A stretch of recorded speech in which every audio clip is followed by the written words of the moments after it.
친애하는 국민 여러분, 안녕하십니까?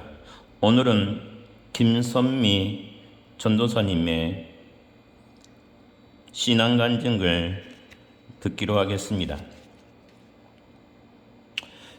17일 오후 6시쯤 인천에서 30대 주부가 생활고를 비관해 세 자녀와 함께 아파트 14층에서 뛰어내려 목숨을 끊었습니다. 2003년 7월 17일 텔레비전과 신문을 통해 슬픈 뉴스가 전해졌다. 무심히 텔레비전을 보던 나의 가슴은 순간 덜컥 내려앉았다. 이제 겨우 34살이라는 주부, 그리고 3살, 5살, 7살이라는 그녀의 세 아이들. 그녀가 얼마나 깊은 절망 속에서 몸부림을 쳤을지, 어떤 고통과 애로움 속에서 그런 결정을 내렸을지 내 가슴에 그대로 전해져 왔다. 그것은 먼 남의 이야기가 아니었다. 텔레비전에 나온 뉴스는 몇 년 전 내가 겪었던 바로 나의 이야기였다. 세 아이를 데리고 어떻게 살아야 할지 모를 막막함 속에서 차라리 죽고 싶다라고 생각하며 지내던 나의 과거. 만약 하나님의 보살핌이 없었다면 나 역시 그와 같은 뉴스의 주인공이 되었을지도 모른다. 나의 이름도 얼굴도 모르는 그 여인에 대한 안타까움으로 가슴이 미어지는 듯 했다. 나의 가계를 형제 자매들 앞에서 나누고자 한다. 사실 무척 고통스럽고 남 앞에 드러내기 부끄러운 것이 많은 삶이지만 나와 같은 삶을 살고 있는 사람들에게 조금이나마 도전과 격려를 주고 싶은 마음에서 내 삶을 나누려 한다. 내가 살아가면서 배운 한 가지는 우리가 경험하는 상처는 다른 이의 상처를 치유하는 힘이 된다는 것이다. 고등학교 시절 나는 어느 착한 친구 덕분에 하나님에 대해 처음 알게 되었다. 지독히 가난한 집안의 오남매 중 장나였던 나는 학교에 도시락을 싸가지 못했다. 입에 풀칠하기도 어려웠던 우리 집안 사정에 비춰볼 때 그것은 당연한 일이었다. 나를 위해서 친구는 매일 2개의 도시락을 준비해 왔다. 어느 날 은행과 같은 친구가 다가오더니 같이 교회에 가자고 말했다. 내 부탁 하나만 들어줄 수 있니? 꼭 너랑 같이 교회에 가고 싶어. 누구 부탁이라고도 거절을 할 것인가? 고마운 마음에 친구를 따라 한 번, 2번 교회에 가기 시작한 것이 내 교회 생활의 출발이 되었다. 그러나 그때만 해도 나는 하나님이 누구신지, 성경 말씀이 무엇인지 알지 못했다. 나의 가정 형편은 어려웠지만 내게는 공부를 계속하고 싶다는 뜨거운 열망이 있었다. 합격을 하더라도 대학 등록금을 댈 수 있을지 아무것도 정해진 것은 없었지만 무작정 입학 시험을 치르기로 했다. 그리고 내가 응시했던 대학의 유아교육과에 당당하게 합격하였다. 항상 나의 처지를 안타까워하시던 어머니는 아끼던 폐물 반지까지 팔아가며 나의 입학금을 마련해 주셨다. 고등학교를 졸업하면 돈을 벌어서 집안 생계를 책임져 주길 바라는 식구들을 뒤로 한 채 시작한 대학생활. 당시 나는 내 미래만 생각하고 싶다는 심정이었다. 어려서부터 맏딸로서 가족을 위해 모든 것을 희생하며 살았기에 잠시라도 나만을 위해 살고 싶었다. 그러나 가난한 가정의 맏딸이라는 굴레에서 벗어나는 것은 쉬운 일이 아니었다. 나이 드신 부모님과 어린 내 동생들, 나는 결국 공부를 포기할 수밖에 없었다. 가난한 가정, 무능한 부모가 원망스러웠고 내 인생에 대해 자포자기하는 심정이 되었다. 꽃다운 나이 20살, 나는 그 아름다운 시기에 인생의 나락으로 떨어진 기분이었다. 친구가 다니는 구두 공장에 취직하기로 결정한 뒤 무작정 서울로 상경했다. 그러는 어느 날 나는 친구를 따라 생각지도 않았던 교회 부흥회에 가게 되었다. 나는 하나님이 나를 위해서 준비해 주신 부흥회에서 많은 은혜를 받았고 방언의 은사까지 선물로 받았다. 인생의 밑바닥으로 떨어졌다고 생각하던 그때 하나님이 나를 찾아주신 것이었다. 얼마나 기쁘고 신기했던지 집으로 돌아오는 전철 안에서도 나는 입을 막은 채 몇 시간이고 방언 기도를 하였다. 그리고 자진해서 교회에 등록을 하고 누구보다 열심히 신앙생활을 했다. 가난한 집안에 대한 열등감, 맏딸로서 경험했던 피해의식, 어쩔 수 없이 공부를 포기해야만 했던 좌절감 등이 마음속에서 눈 녹듯이 사라지고 하나님에 대한 감사만이 내 가슴을 가득 채워나갔다.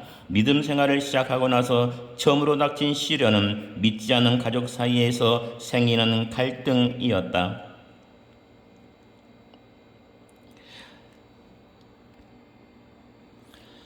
가정에서 처음으로 예수를 믿은 맏딸에 대해 가족들의 핍박이 쏟아졌다. 그러나 시련을 겪으면 겪을수록 하나님에 대한 사랑과 믿음은 커져만 갔고 나는 그 감격을 이기지 못해 한 가지 소원 기도를 드리기에 이르렀다. 하나님, 사모가 되고 싶어요. 훌륭한 목회자를 도와 주님의 일을 하는 데 쓰임받게 해주세요. 하지만 소원을 지키기에는 역부족이었다. 신앙이 없는 부모님이 장녀로서 내게 거는 기대는 너무 큰 것이었다. 소원을 지키겠다고 가난한 목회자를 선택할 수는 없었다. 적어도 친정을 돌봐줄 수 있는 경제력이 여력이 있는 사람과 결혼해야만 했다. 가족을 위해 희생한다는 마음으로 아버지의 뜻을 따르기는 했지만 결혼을 앞둔 마음의 혼란은 이루 말할 수 없을 정도였다.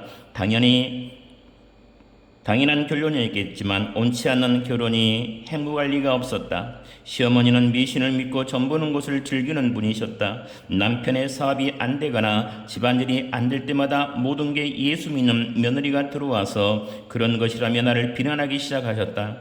그러던 어느 날 시아버지가 암에 걸리게 됐는데 그 일을 계기로 시댁의 핍박은 도를 넘기 시작했다. 당시 남편은 사냥을 즐겼기에 항상 옆초롱을 싣고 다녔는데 그 청으로 나를 겨누며 교회에 다니지 말라고 협박할 정도가 되었다.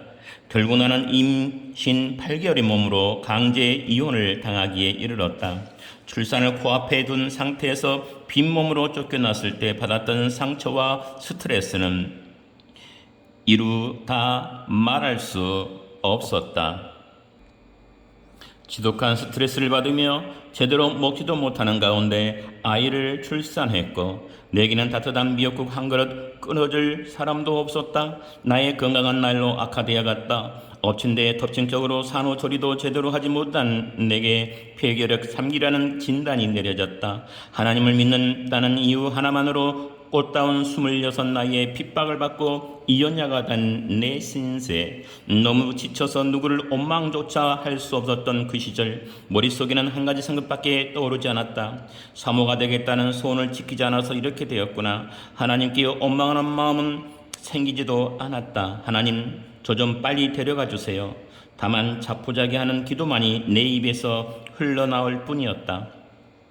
어린 나이에 감당할 수 없는 아픔을 겪던 내 앞에 나타난 사람이 있었다. 이 세상 누구보다도 더 온유해 보이는 그 교회의 전도사였다. 내 처지를 이해해주며 나를 돕겠다고 나서는 전도사. 그 사람의 등장은 하나님에 대한 나의 기도 응답을 받고는 받아들여지지 않았다. 하나님을 처음 만나는 뜨거운 시절 사모가 되겠다고 소원했던 것이 늦게나마 이루어진다고 생각하니 기뻐서 믿어지지 않을 정도였다. 내 눈앞에는 꿈같은 그림이 그려지기 시작했다. 작지만 아담하다 싶을 정도로 예쁘게 꾸며진 예배당, 오밀조밀 모여 서로 사랑을 나누는 200여 명 정도의 성도들, 그리고 예배당의 몇 뒷자리에서 남편의 열정적인 설교에 감동받으며 미소 짓는 사모 한 명, 바로 내가 꿈꾸던 나의 이상이었다. 그런데 나의 꿈이 현실로 다가온 것이다. 나는 전도사와 결혼했다. 남편은 누구보다 착하고 성실한 사람이었다. 비록 풍족한 결혼 생활은 하지 않지만 나는 행복을 느꼈고 그런 행복이 계속 이어지리라 믿고 있었다. 그러던 어느 날 청천벽력 같은 일이 일어났다. 그렇게 착하고 다정하던 남편이 바람이 난 것이었다. 사실 남편은 어린 시절부터 아버지의 오랜 애도를 보며 자랐기에 마음에 큰 상처를 안고 있었다. 결코 아버지처럼 살지 않을 거야. 상처가 컸던 만큼 가정의 소중함을 뼈저리게 느끼고 있던 터라 늘상 이 말을 입에 달고 다녔다. 그런 남편이 나와 자녀들을 팽개치고 다른 여자들을 만나고 있다니. 충격은 거기에서 그치지 않았다. 나와 자녀들이 안중에서도 없었던 남편은 이전에 내가 알던 사람이 아니었다. 괴로워하는 내 모습을 보면서도 미안해하거나 뉘우치기는커녕 폭언을 일삼았다. 다른 사람도 아닌 목회자 남편이 바람 바람을 피우다니 누구를 붙잡고 하소연을 할 데도 없는 비참한 심정이었다. 남편은 그 여자에게 미쳐 있었다. 애도하고 있던 상대 여자를 하나님이 주신 인생 최고의 선물이라고 말하던 남편 앞에서 나는 더 이상 설득할 힘조차 잘 수 없었다. 안전한 절망뿐이었다. 결국 남편은 나와 세 아이를 남겨두고 그 여자에게로 떠나버렸다. 나는 현실을 받아들일 수가 없었다. 믿는 도끼에 발등 찍힌다더니 세상에 이런 배신이 있을까? 언젠가는 자기 잘못을 누이치고 가정으로 돌아오겠지. 신라 같은 희망을 붙잡고 기다리던 무려 5년. 시간이 가면 갈수록 내 정신과 몸은 황폐해져 갔다. 남편이 목회자였다는 것이 나를 더 힘들게 했다. 나의 고민과 고통을 사람들과 나누는 게 혹시 열심히 목회하는 다른 분들에게 누를 끼치게 되는 것은 아닐까 하는 두려움이 있었고, 그럴수록 속으로 침잠에 들기만 했다. 사실 지금도 아픈 가가를 나누는데 망설임과 두려움이 없지 않다. 그러나 나의 이런 고통과 연약함을 통해서 위로받고 힘을 얻을 사람들이 분명히 있으리라는 것을 알기에 담대하게 결정을 내릴 수 있었다. 어쨌든 앞이 전혀 보이지 않던 절망 속에서 내가 붙잡을 수 있는 분은 오직 하나님뿐이었다. 나는 밤마다 교회에서 피울름을 토하며 기도했다. 하나님, 이제 저는 어떻게 살아야 해요? 며칠 밤낮을 죽을 것 같은 고통 속에서 하나님을 찾았을 때 하나님의 조용한 음성이 귀에 들려오기 시작했다. 내가 죽음을 택하지 않고 세상을 살 용기를 얻을 수 있었던 것은 바로 하나님이 주신 말씀 때문이었다. 선미야, 내가 너를 사랑한다. 내가 지금 너와 함께 있단다. 하나님의 그 세밀한 속삭임, 그 음성이 나를 지탱해주는 유일한 끈이자 힘이었다. 나는 그 말씀을 붙잡고 세상으로 나왔다. 교회라는 작은 울타리 안에서만 생활하던 내게 세상은 각박하고 험한 곳이었다. 우물한 개구리가 처음 세상 밖으로 나올 때의 막막함을 이에 비할까? 그러나 나는 올망졸망 나만을 바라보며 나를 의지하는 아이들을 먹여 살려야 했다. 8살, 5살, 4살 된 아이들은 내게 짐이었지만 동시에 나를 세워주는 힘이기도 했다. 나는 아이들을 바라보며 힘을 내기로 했다. 우리 네 식구가 먹고 살기 위해 내가 할 수 있는 일로 무엇이 있을까?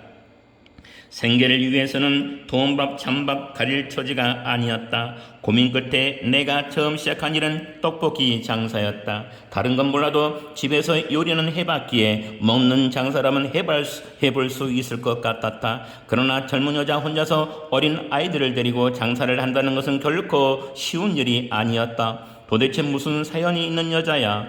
나를 대하는 사람들의 시선은 잠옷 차가웠다. 떡볶이 장사를 접고 몇 개월간 도시락 배달을 하기도 하고 주변 사람들의 권유에 따라 보험 설계사 일에 뛰어들기도 했다. 당장 먹고 살기 위해서 일을 시작하기는 했지만 교회에서 사모님 소리를 듣다가 갑자기 드센 아줌마로 바뀌게 된 내 처지를 돌아볼 때면 마음이 아프기도 했다. 하지만 그렇게 약한 마음이 들 때마다 나는 스스로에게 기운을 불어 넣었다. 나만의 특별한 주문. 나는 거울을 보면서 스스로를 응원했다. 선미야, 너는 할 수 있어. 하나님이 계시잖아. 쓰러지지 않고 살아남기 위한 일종의 몸부림이었지만 그 응원에는 놀라운 힘이 있었다. 나는 누구일까? 왜 이곳에서 힘들게 발버둥 치며 살아가야 할까? 힘들 때마다 혼자 거울을 보며 하는 질문이었지만 그에 대답하다 보면 나는 어느새 당당해질 수 있었다. 내가 전능하신 하나님의 소중한 딸이라는 것을 확인할 수 있었던 것이다. 무너지던 나의 존재감 역시 그때마다 조금씩 회복이 되었다. 비록 지금은 내가 보잘것없어 보이고 사람들의 냉대와 멸시를 받을지를 몰라도 하나님이 나를 기억하고 나를 사랑하신다는 약속은 내게 말할 수 없는 용기를 심어주었다. 그 사랑의 확신이 나를 점점 강하게 만들었다. 끝이 보이지 않을 것 같던 고통의 터널에 어느덧 빛이 들어오기 시작했다. 고난의 터널을 벗어났을 때 제일 크게 나타난 변화는 내가 주위 사람들을 돌아보고 있다는 것이었다. 내 아픔에 빠져 주위의 어떤 것에도 눈을 돌리지 못하던 내게 주변 사람들의 고난과 시련이 보이기 시작했다. 그러는 동안 하나님은 나와 같이 고난받고 있던 사람들을 돕고 위로하라는 소망과 사명을 부어주셨다. 그 글을 위해 기도하기 시작하자 얼마 안 있어 아세아 연합신학대학교에서 치유 상담학을 공부할 수 있는 기회가 생겼다. 치유에 대해 깊이 묵상하며 공부하는 중에 깨닫게 된 것은 상처를 가슴에 묻고 살 때 언젠가는 그 상처가 다른 이에게 전염된다는 것이었다. 나와 이웃이 건강하게 살기 위해서는 자신의 내면에 있는 상처를 해결해야 한다는 것을 알게 되었다. 고통당하는 이들을 돕고 그들의 상처를 치유하기 위해 이웃들을 만나고 그들의 손을 잡고 기도하는 요즘의 내 삶은 행복하다. 고통으로 가득 찬 이 세상에 치유의 살 소망을 전하며 살고 있다는 사실이 얼마나 큰 감사의 기도 제목인지 모른다. 물론 나의 세 자녀, 지혜와 은혜, 영광 역시 내 감사의 제목들 가운데 하나이다. 어린 시절부터 나와 함께 고난의 시간을 헤쳐온 아이들을 생각하면 지금도 어미로서 미안할 따름이다. 그러나 세 아이들 모두 하나님의 은혜와 사랑 속에서 밝게 자라주어 얼마나 감사한지 모른다. 남모를 상처가 내면에 남아있을지 모르지만 나처럼 그 상처를 잘 극복하고 성장해서 선한 영향력을 발휘하는 사람들로 성장케 해달라고 매일 기도하고 있다. 새 아이의 엄마로서, 전도사로서, 치유 상담가로서 새롭게 되찾은 나의 삶, 지금의 내 모습을 찾기까지 걸어온 길을 돌아보면 결코 쉬운 삶이 아니었지만 이제 그 상처투성이의 시간들에 뽀얀 새살이 돋아나는 것을 발견하고 하나님께 감사의 기도를 올려드린다. 하나님을 의지하는 자, 하나님의 은혜를 믿는 자는 그 어떤 고난도 들어올 것이 없다고 믿는다. 나의 가는 길을 오직 그가 아시나니 그가 나를 단련하신 후에는 내가 점금같이 나오리라. 욥기서 23장 10절 말씀. 감사합니다. 다음 시간에 뵙겠습니다.